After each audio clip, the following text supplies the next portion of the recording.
सब जो हैं ये उच्च कोटि की बातें हैं महाराज, थोड़ा बहुत समझ लीजिए, जितना समझ आता है ये तो प्रैक्टिकल करने पे पता चलेगा।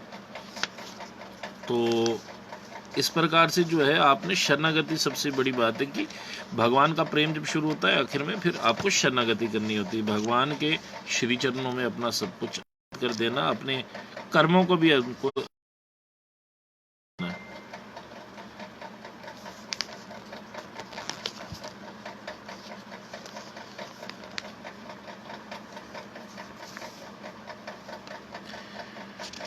श्री राम। तो इस प्रकार से जो है शरणागति की बहुत रहस्यमय है। कई लोग बहुत कुछ करते हैं, बहुत कुछ उल्टा भी कह देते हैं शरणागति के बारे में, तो लोगों का जो है जितने लोग हैं उतनी बातें हैं। तो आप जो हैं देखिए, मैं आपको बता कि भगवान की भक्ति का जो है एक होती प्रेम भक्ति, प्रेम भक्ति जो है, उसके बाद आता है साख्य भक्ति, फिर वात्सल्य भक्ति, फिर दास्य भक्ति, माधुर्य भक्ति। भक्ति की भी जो है नवदा भक्ति है। प्रेम भक्ति जो है ना वो 4 प्रकार का रस है। प्रेम में दास्य भक्ति, जिसमें दासता की जाती, भगवान मालिक हैं और हम उसके दास हैं। एक सखा भक्ति है कि भगवान मेरे दोस्त हैं। एक वात्सल्य भक्ति है कि भगवान मेरे बच्चे की तरह हैं। एक माधुर्य भक्ति है, इसको थोड़ा सा मैं डिटेल में बता देता हूँ। प्रेम भक्ति के 4 प्रकार का रस है और इसमें जो है भगवान के ऐश्वर्य की विस्मृति ज़्यादा होती चली जाती, परंतु जब इन चारों में से कोई एक भी रस पूर्णता में पहुंच जाता, कौन सा? साख्य भक्ति, वात्सल्य और माधुर्य। तो चारों में से एक भी रस पूर्णता को पहुंच जाता है, उसमें से दूसरे रसों की कमी नहीं रहती, अर्थात सभी रस अपने आप आ जाते हैं। जैसे दास्य रस पूर्णता पहुंच जाता है तो उसमें साख्य, वात्सल्य, माधुर्य तीनों रस आ जाते हैं। भक्ति के मैंने आपको 4 प्रकार बता दिए, दास्य, सखा भक्ति, वात्सल्य भक्ति और माधुर्य। दास्य भक्ति जो है भगवान के प्रति ये भाव रहता है कि भगवान मेरे स्वामी में उनके पर उनका पूरा, जैसी परिस्थिति मुझे रखे मेरे को वैसा ही रहना है। साख्य भक्ति में जो है भगवान के प्रति ये भाव होता है कि भगवान मेरे सखा, मैं उनका सखा, वो मेरे प्यारे हैं, मैं उनका प्यारा हूँ, उनका मेरे ऊपर अधिकार है और मेरा उनके ऊपर पूरा अधिकार है। इस वास्ते से मैं उनकी बात मानता हूं तो मेरी भी बात उनको माननी पड़ेगी। तो ये होती सखा भक्ति, मान ना मान मैं तेरा मेहमान। फिर वात्सल्य भक्ति, वात्सल्य भक्ति में भक्त अपने आप को स्वामी भाव रहता है कि मैं भगवान की माता हूँ, मैं भगवान का पिता हूँ। जैसे लड्डू गोपाल का कहते हैं मैं उनकी माता हूँ, मैं उनका पिता हूँ, और अथवा अपन का गुरु हूँ, ये वह मेरे बच्चे हैं, ये उनका पालन पोषण का, उनकी निगरानी करना। नंद बाबा यशोदा मैया कन्हैया का खास ख्याल रखते थे। कन्हैया वन में जाते तो उनकी निगरानी करने के लिए दाऊद जी भी साथ में भेजते थे। तो ये वात्सल्य भक्ति है। देखिए कितनी हमारे सनातन में कितना भगवान को जुड़ने के लिए क्या क्या चीज़ें बताई हैं। माधुर्य भक्ति, उसके बाद भगवान के ऐश्वर्य की विशेष जो स्मृति है, स्मृति रहती, इस वास्ते भक्त भगवान के साथ अपनी घनिष्ठ अपनापन मानता है। माधुर्य भक्ति में अभिन्नता मानने से उनके लिए सुखदायी सामग्री जुटानी है, उन्हें सुख आराम पहुंचाना है, उनको किसी प्रकार की कोई तकलीफ न, ऐसा भाव बना रहता है। प्रेम रस अलौकिक है, चिन्मय है, उसका आस्वादन करने वाले केवल भगवान ही होते हैं, का ही पहला अधिकार होता है। इसका मैं एक उदाहरण देता हूँ। जैसे राधा कृष्ण युगल सरकार जी जो है अपने कक्ष में बैठे हुए थे, तो 2 सखियां जो हैं, मंजरियां जो हैं, वो उनका पंखा झूल रही थी, और पंखा झूलते झूलते वो भगवान की छवि, राधा जी की छवि को इतनी सुंदर लग रहे थे कि वो अपने आनंद को लूटने के लिए भगवान के मुंह पे पंखा मार दिया। तो फिर दूसरी सखी ने कहा तू कि अपने आनंद के लिए स्वामी का आनंद खराब कर दिया, तो तुम्हें जो है अपना आनंद नहीं ढूंढना है, अपने स्वामी के आनंद में अपने आनंद को खोजना है। तो ये जो है ऐसा भाव हो तो उसको जो है माधुर्य भक्ति कहते हैं। और ये प्रेम के तत्व ना समझने के कारण कुछ लोग संसारिक काम को ही प्रेम कह देते हैं, यानी काम वासना को भी लोग जो है प्रेम मान लेते हैं। उनका ये कहना बिल्कुल गलत है, क्योंकि काम तो 84 लाख योनियों के संपूर्ण जीवों में रहता है। उन जीवों में जो भूत प्रेत पिशाच होते हैं उनमें सुख भोग की इच्छा अधिक होती है, परंतु प्रेम के अधिकारी जीवन मुक्त महापुरुष ही होते हैं। जो जीवन मुक्त होते हैं वो कि प्रेम, भगवान का जो प्रेम है वो काम वासना से बहुत ऊपर की बात है। तो ये मैंने आपको थोड़ा बहुत ये बता दिया कि ये जो है भक्ति कितने प्रकार की होती है। तो जो है नवदा भक्ति तो होती है, लेकिन ये चार भी अगर आप सीख जाएं तो बहुत बड़ी बात है, क्योंकि इसको चार में ही वर्णन यहाँ पे दिया है कि प्रेम भक्ति के 4 प्रकार का रस है: दास्य, साख्य, वात्सल्य और माधुर्य। मैंने इनको चारों का व्याख्यान आपको करके बता दिया। तो आप लोग जो हैं अगर कोई प्रश्न करना चाहें, मैंने पहले भी जो क्लासेस दी हैं उसके बारे में भी अगर आप पूछना चाहते हैं तो आप पूछ सकते हैं। आपके प्रश्नों के समाधान करने की कोशिश करेंगे। बाकी आप मेरे को मैसेजेस भेज रहे हैं, अब मुझे को वीडियो से बताऊं या फिर मैसेजेस पढ़ूं आपके। तो ये देखें जी, वाह वाह वाह वाह,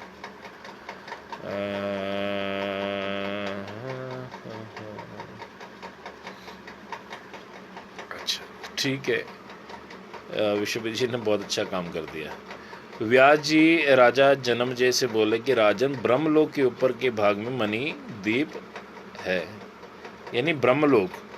भू भुवा स्वाहा महाजना तपा सत्यम लोक और ब्रह्मलोक मणिद्वीप धाम है, जहाँ भगवती जगदम्बा विराजती हैं। योगियों के हिसाब से सबसे ऊपर स्थित चक्र है, जहाँ संसारिक ताप और प्रभाव नहीं जमा सकते।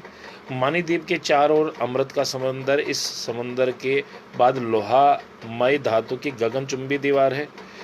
इस महान परकोटे में अनेक प्रकार के शस्त्रों को धारण करने वाले युद्ध संबंधी सामान होते हैं। रक्षक निवास करते हैं। जगदम्बा के दर्शन करने आने वाले देवता सैकड़ों विमान यहाँ उतरते हैं। लोहामय जो दीवार है, परकोटा है जो, उसके लोहामय दीवार के भीतर कांसे का परकोटा है, कांसे का किला है। उसके बाद तीसरी दीवार तांबे की बनी है, पहले लोहे की है, फिर उसके बाद जो है तांबे की,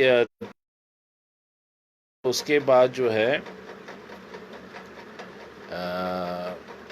देखिए पहले जो है लोहे की है। या युद्ध की चीज़ें होती हैं, ये सब चीज़ें। और जगदम्बा के बाद, जगदम्बा के यहाँ पे देवता अपने विमानों से उतरते हैं। और उसके बाद लोहामयी दीवार के भीतर कांसे का किला है। और तीसरी दीवार जो है तांबे की बनी है, लोहा, कांसा, फिर उसके बाद तांबे की बनी है। यहाँ पे निरंतर बसंत ऋतु पुष्प निर्मित सिंहासन पर अपनी पत्नियां मधु श्री और माधव श्री के साथ विराजमान रहते हैं।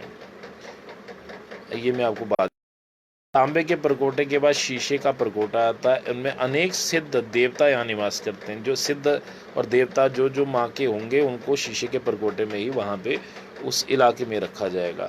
अमृत के समान मधुर रसों से भरे मधुर फल यहाँ मिलते हैं, बहुत कुछ मिलता है। उस जैसे स्वर्ग में बहुत चीज़ें मिलती हैं, वैसे मधुर फल है यहाँ पे, अमृत है। इसके बाद अंदर की 5वीं दीवार जो है पीतल की बनी है। यहाँ पुण्य आत्मा पुरुष निवास करते हैं। जो पुण्य आत्माएं हैं वो 5वें परकोटे में रहती हैं, 5वें किले में।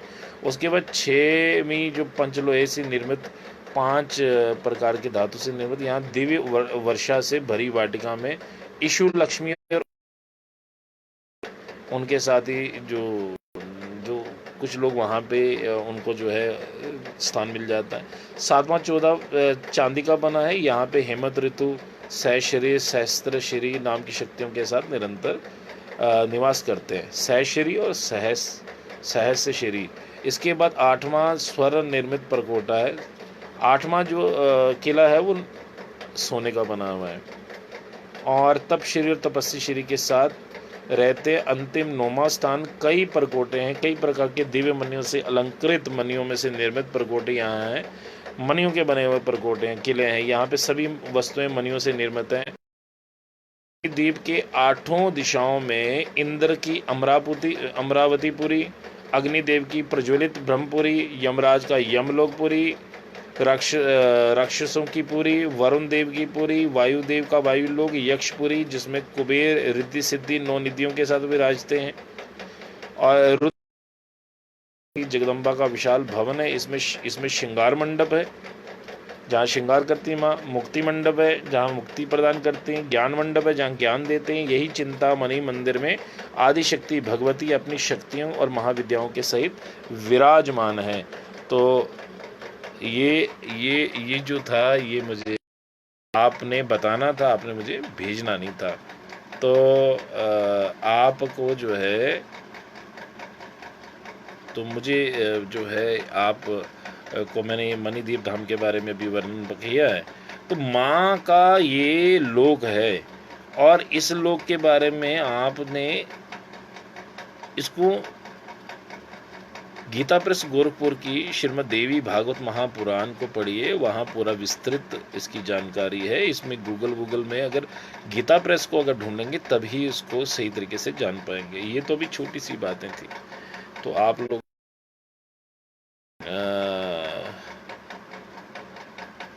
लोग अभी भजन कीर्तनों में ही फंसे हुए हैं। आपको तो जो मैं दे रहा हूँ वो आप समझना नहीं चाहते, या आपकी पूर्व जन्म के कर्म है कि आप सिर्फ भजन कीर्तन से ऊपर नहीं जाना चाहते। प्रभु जो मैं समझा रहा हूँ उसको समझ लो। कीर्तन करने के लिए पूरा दिन, पूरी रात और पूरा संसार पड़ा है। और मैंने आपको पहले माँ का नाम फिर धाम बता दिया, और धाम का जो वर्णन है उसको प्लीज़ और प्लीज़ पढ़िएगा, ताकि आप मरने के बाद भगवान के उस लोक की कामना करेंगे तो आप भगवान के उस लोक को प्राप्त भी कर लेंगे। जब आपकी कामना ही नहीं होगी तो आप किसकी लोक की प्राप्ति करेंगे। तो आप जो है इसको ज़रूर पढ़िएगा। जय चंडी माँ। आज मेरे जो है यहाँ पे बिजली का भी कुछ थोड़ा सा इशू हो गया है। तो बाकी जो है आप सब लोग जो हैं बहुत अच्छे भक्त जो हैं मिले हैं और आप बहुत अच्छा करेंगे। बाकी जो भजन हमने आज गाए हैं वो देखो, वो तरीके हैं माँ को रिझाने के। आप किसी भी माँ को किसी रूप में भी पूजा कर सकते हैं, लेकिन अंतोगत्वा आपको जो है मणिदीप धाम की ही प्राप्ति करनी है। मानवी शक्तियों की करिए, शैवी शक्तियों की करिए, कि निर्गुण निराकार की परम्बा भगवती की कीजिए। आप जो है भगवान माँ भगवती की पराशक्ति की ही पूजा करेंगे अंतोगत्वा, जब आपका स्तर वहाँ तक पहुँचेगा। और ये निर्गुण निराकार की जो चैतन्य शक्ति है उसी का नाम जो है ये पराशक्ति है। तो आप सब लोग जो हैं खुश रहें, आबाद रहें। और बाकी मैंने आपको कहा था कि कोई प्रश्न, मुझे लगता नहीं आप लोगों के मन में कोई प्रश्न है, और जितने प्रश्न आपने पूछे हैं मैंने कोशिश की आपको बताने की। और मैं आपको थोड़ा सा कुछ और वर्णन करना चाहता, तो मुझे लगता है मुझे कि ना संगीत का चैनल खोल देना चाहिए जहाँ भजन कीर्तन और सब चीज़ें ऐसा हो, और सिर्फ तो लाइक माइंडेड लोग वहाँ पे हों जो सिर्फ भजन कीर्तन की बातें करें, और जो ज्ञान की चर्चा करने वाले वो इस चैनल पे रहेंगे, है ना। तो कि या तो लोगों का स्टैंडर्ड उतना नहीं है कि उनको मेरी बात समझ आ रही, या मुझे समझाना नहीं आ रहा। मैंने आपको कहा जो माला करते हैं वो माला से भगवान की प्राप्ति कर सकते हैं, जो ध्यान करेंगे वो ध्यान से साधना कैसे कर सकते हैं। लेकिन बस एक ही चीज़ है कि अपनी भगवान की भक्ति को बेचिएगा नहीं। उसका मैंने एक बहुत सुंदर उदाहरण दिया था कि उस इंसान ने जो है बेचा नहीं, जिसको एक गुरुजी ने नाम जपा दिया था, गलती से राम राम कर दिया था। तो आप सब लोग जो है बहुत ध्यान से जो है भक्ति का मार्ग चलिए, और भक्ति का मार्ग इतना आसान नहीं है, लेकिन मैंने बड़े छोटे छोटे सूत्र दिए हैं आपको। एक तो ध्यान ज़रूर करिएगा 10 मिनट का, ओम नमः शिवाय वाला जो मैंने ध्यान करना, चाहे अपनी माँ का, भगवती का करिए, चाहे शक्ति का करिए, चाहे शिव का करिए, चाहे कृष्ण का करिए, रूप ध्यान जरूर करिएगा। और उसके मैंने ये भी कहा कि आपको ये करना है, रोज़ करना है। और फिर उसके बाद जो है स्वाध्याय करना है, कि अपने ग्रंथ को ज़रूर पढ़ना है, रोज़ का 10 मिनट ज़रूर पढ़ें, ज़रूर पढ़िएगा। चाहे एक गीता ले लीजिए, श्रीमद् देवी भागवत महापुराण ले लीजिए। जब ये 2 किताबें पूरी हो जाए फिर मेरे साथ चर्चा करिए और ज़रूर पढ़िए। और दुर्गा सप्तशती को भी रखिए, ये 3 किताबें तो आप रखेंगे। तो फिर उसके बाद जो है मैंने ये भी बताया कि अगर आपको कोई कठिनाई आती है तो मैंने उसमें ये भी लिखा था कि कौन से अध्याय को पढ़ने से क्या प्राप्ति हो सकती है, तो वो भी मैंने। और जो लोग दुर्गा सप्तशती लगातार नहीं पढ़ सकते तो प्रथम चरित्र पहला अध्याय है, और फिर लघु चरित्र जो मध्यम चरित्र है वो 2 से 5वां, छठा, 7वां, ये जो है ये उत्तम चरित्र जो है, इस तरीके से चरित्र के हिसाब से जो है दुर्गा सप्तशती को पढ़ सकते हैं। वो भी मैंने पूरा व्याख्यान दे चुका हूँ मैं, और पुरानी जो क्लास की वो जो है कक्षा है वो सब यूट्यूब पे असली भक्ति से जो चैनल है उसको सब्सक्राइब करिए, देखिए। और सौरभ जी आज का कीर्तन भी उसमें डाल दीजिएगा, लोगों को कीर्तन की बहुत पसंद भी आया है आज, तो वो उसमें ज़रूर डालिए। लेकिन कीर्तन एक माध्यम है भगवान को प्रसन्न करने का, लेकिन अगर हम कीर्तन में भी फंस जाएंगे ना ज़्यादा और भगवान को खोजेंगे नहीं, तो फिर भी हमारी तलाश उस भक्त की तरह है जो सिर्फ मूर्तियों के चमत्कारों को देख के मूर्तियों में फंस के रह गया। शुरुआत के लिए माँ के चमत्कार और मूर्तियों में उनके भाव को देखना बहुत ज़्यादा भी चाहिए। प्रवृत्ति के अंदर आ जानी चाहिए कि भगवान की मूर्ति तो किसी ने बनाई या किसी ने चढ़ाई, इसके अंदर जो करंट आ रहा है वो कहाँ से आ रहा है।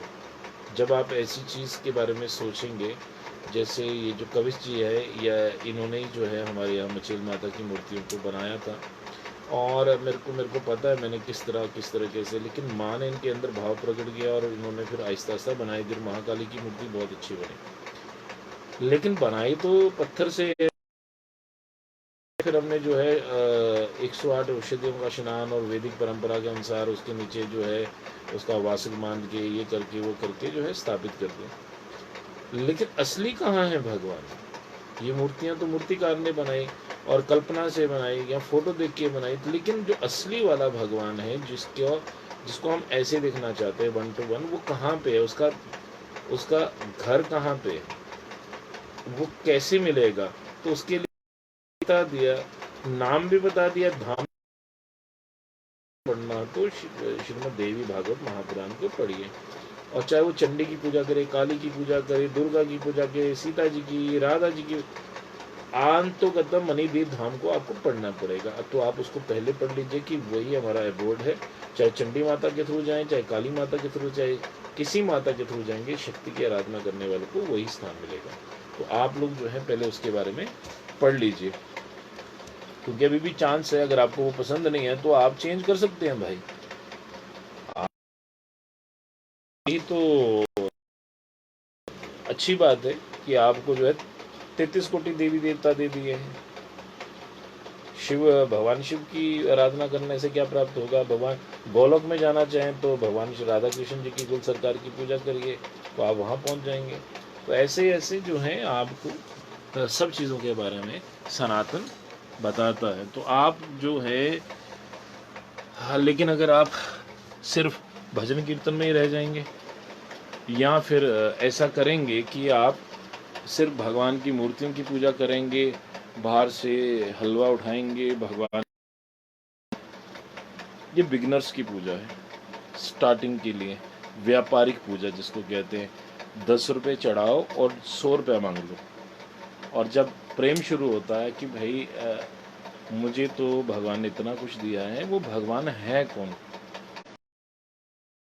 वाला हूँ कि एक होते हैं भगवान ने, श्री कृष्ण जी ने गीता में लिखा है भक्त भी 4 प्रकार के हैं। एक है आर्त, एक अर्थार्थी, एक जिज्ञासु और एक ज्ञानी। आर्त वो होता है जब भगवान दुख दे तो उसको भगवान ही याद आते हैं। अर्थार्थी वो होता है कि जो आईसीयू में पहुंच जाए तो बोले भैया मुझे भगवान एक दफ़ा बचा ले, मैं तेरी सेवा में ही रहूँगा फिर। अर्थार्थी। जिज्ञासु होता है जिसको ये लगने लगता है कि भगवान कोई सत्ता है और फिर उसके बारे में जानने की इच्छा पैदा होती है, फिर वो जगह जगह संतों को, गुरुओं के पीछे भागता है, खुद भी किताबें पढ़ता है, तो वो जिज्ञासु है। अर्थार्थी, जिज्ञासु और फिर ज्ञानी। फिर उसको जो है किसी अच्छे से गुरु से ज्ञान मिल जावे, खुद भी ग्रंथों को पढ़ के ज्ञान एकत्रित कर ले। भगवान श्री कृष्ण कहते हैं अर्थार्थी, जिज्ञासु, ज्ञानी 4 प्रकार के भक्त हैं।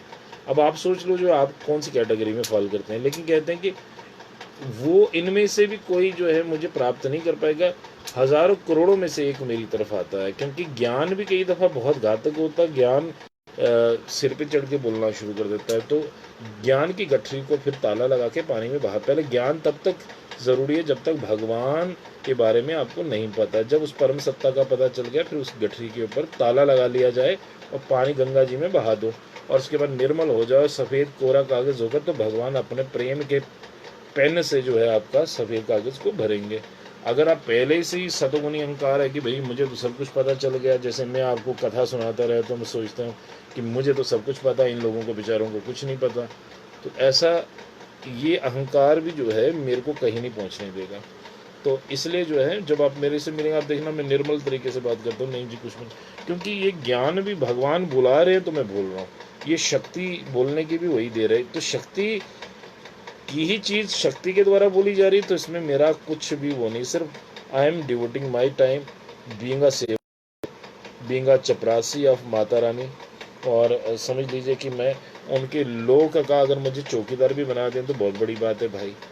आपको पता है उस लोक में जो है भगवान माँ की हम भक्ति जब मांगते हैं तो माँ की हम बोलते हैं माँ हमें सेविका बना दो अपनी, हमें जो है दासी बना दो अपनी, ताकि हम आपकी सेवा करते रहें। ये कौन सी वो वाला मोक्ष, हमें केवल मोक्ष तो चाहिए नहीं कि जैसे जोत निकले एक बड़े से ओशियन के अंदर एक छोटे से ड्रॉप जाने के, तो उस ड्रॉप का तो अस्तित्व खत्म। लेकिन अगर हम सालोक के शरीरधारी भगवान को मान रहे हैं, निर्गुण निराकार को हमें उसमें टेस्ट नहीं है, तो हम सगुण साकार में टेस्ट पसंद कर रहे हैं, तो हम कहेंगे माँ हमें अपने चरणों को साफ करने की सेवा दिया करो रोज़ नित्य, हम आपकी डेली रूटीन में हमें ऐसा फिट कर दो। तो इस प्रकार से जो है आपका जो है आप, और मैं डिस्ट्रैक्ट हो जाता हूँ महाराज, आप जो है भजन वजन की बातें करते हैं। आपको मैं बार बार समझा रहा हूँ कि आज भजन कीर्तन बहुत अच्छा हुआ, और आपको भी लोगों को समझ में आ गया कि भाई ऐसा नहीं है कि हमें भजन कीर्तन नहीं आता है, बहुत बढ़िया से आता है। लेकिन ये शुरू का टेस्ट था, बहुत आनंद आता है, इससे ना प्योरिटी होती है भजन गाने से, भजन सुनने से अंदर आत्मा खुश हो जाती है, अपना आप भी खुश हो जाता है। लेकिन जिज्ञासु, फिर उसके बाद जिज्ञासा, जब आप चमत्कार देखेंगे मूर्तियों पे, हमारे यहाँ पे घुंघरू हिलते हैं, सब कुछ हिलता था, तो आजकल थोड़ा कम है। लेकिन माँ की लीला देखिए, मेरे करंट कहाँ से आ रही है, प्राण शक्ति चैतन्य शक्ति कहाँ की है भगवान। और ये चैतन्य शक्ति आज मैं देख रहा था, कोई बड़े गुरु अच्छे थे, उन्होंने कहा कि मिंदल में माता कलकत्ते से आई है, और कलकत्ते में कहाँ से आई ये तो बताया नहीं। तो इसके लिए फिर आपको आना पड़ेगा, इसलिए मैंने आपको पीजी के लेवल की किताबें पढ़ा दी हैं, मुझे ये लगता है। जबकि आपको एबीसी सिखानी चाहिए थे, मचील माता कौन है, मिंदल माता कौन है, और पाडर की 5 देवियाँ, सिंहासन, मिंदलासन, वरदासन, जटासन, चमासन, बस यहाँ तक ही रखना चाहिए था और कीर्तन करते रहना चाहिए था। मैंने आपको यहाँ से ऊपर के लेवल को जो लेना है भैया ले लो, क्योंकि असली भक्ति की तरफ चलो। क्योंकि ऐसा ना हो कि आप जब जाते हैं कहीं पे, किसी जगह पे, जागरण पे, किसी पे, तो किसी को देवी का प्रवेश हो जाता, तो आप जब उसका प्रवेश ख़त्म भी हो जाता है उसके बाद भी उसको देवी मानना शुरू कर देते हैं। आप फिर उस इंसान की फ़ोटो अपने घर में लगा देते हैं, तो देखो वो भी गलत है, क्योंकि आप फंस जाएंगे फिर दोबारा भगवान की तक फंसा सकते। सोच लीजिए। अच्छा, आज गुरु के बारे में भी बताना चाहता था, बहुत अच्छी बात है, वो मैं आपको शेयर कर दूं थोड़ा सा, क्योंकि 10 मिनट है मेरे पास अभी। तो किसी विषय में हमें जिस प्रकार ज्ञान रूपी प्रकाश मिले, हमारा अंधकार दूर हो, उस विषय में वे हमारा गुरु है। जैसे हम किसी से मार्ग पूछते हैं, वे हमें मार्ग बताता है, तो मार्ग बताने वाला हमारा गुरु हो गया। हम चाहे गुरु माने या ना माने, उससे संबंध जोड़ने की ज़रूरत नहीं है। विवाह के समय ब्राह्मण कन्या का संबंध वर से करवा देता है, और उनका उम्र भर के लिए पति पत्नी का संबंध जुड़ जाता है, वे स्त्री पतिव्रता हो जाती, फिर कभी उस ब्राह्मण की याद नहीं आती, उसको याद करने का विधान भी नहीं है, शास्त्र में कहीं भी नहीं आता। ऐसी गुरु हमारा संबंध भगवान के साथ जोड़ देता है, तो गुरु का काम हो गया। गुरु को बीच में रहने की उतनी ज़रूरत नहीं है। गुरु तब तक ही रहे जब तक कि आपका आपस में संबंध ना करवा पाया, और तब तक वो बीच में रहे, उसके बाद आपको स्वतंत्र छोड़ दे। इस प्रकार हमारा काम भी भगवान के साथ संबंध जोड़ना, गुरु के साथ नहीं। हमारा भी जो काम है उस संबंध जो है वो भगवान के साथ नहीं। जैसे संसार में कोई भाई भतीजा, कोई भौजाई, ये कोई पुत्र, ऐसे अगर एक और गुरु जी के साथ संबंध हो गया तो इससे क्या लाभ होगा? अनेक बंधन पहले थे, एक बंधन और हो गया। मैं प्राय तो ये एक बहुत बड़े संत की किताब है जो मैं पढ़ रहा हूँ, तो आप इस किताब को अगर कभी मौका मिले तो खरीद लीजिएगा। क्या गुरु बिना मुक्ति नहीं, स्वामी राम सुखदास जी महाराज। तो ये इनकी किताब पढ़ने से मुझे बहुत लाभ हुआ और बहुत चीज़ों के बारे में, गुरु की महिमा क्या है, वास्तविक गुरु कौन है, गुरु की कृपा क्या है, गुरु के वचन का महत्व क्या है, सच्चे गुरु, गुरु की दुर्बलता क्या है, भगवत प्राप्ति गुरु के अधीन तो नहीं, भगवान सबके गुरु हैं, जगत गुरु भगवान की उदारता, बहुत कुछ है, बहुत कुछ है। तो आप ज़रूर पढ़िएगा और तो ये पढ़ने से आपका जो है थोड़ा सा लेवल ऊपर चले जाएगा। तो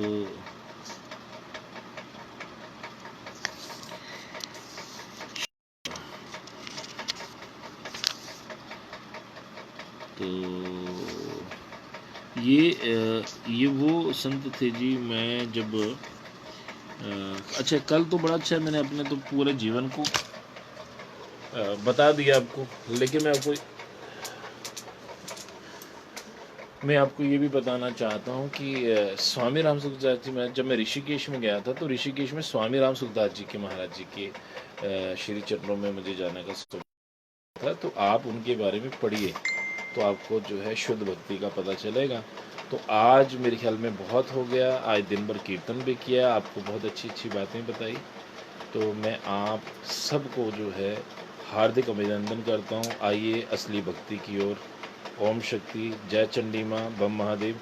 और कल भी लाइव क्लास होऊंगा, कोशिश करूँगा आने की, और जब तक ये 2-3 टॉपिक रहे हुए हैं ये ख़त्म करने की कोशिश करूँगा, और आपसे हर हफ्ते ज़रूर मिलूँगा मैं।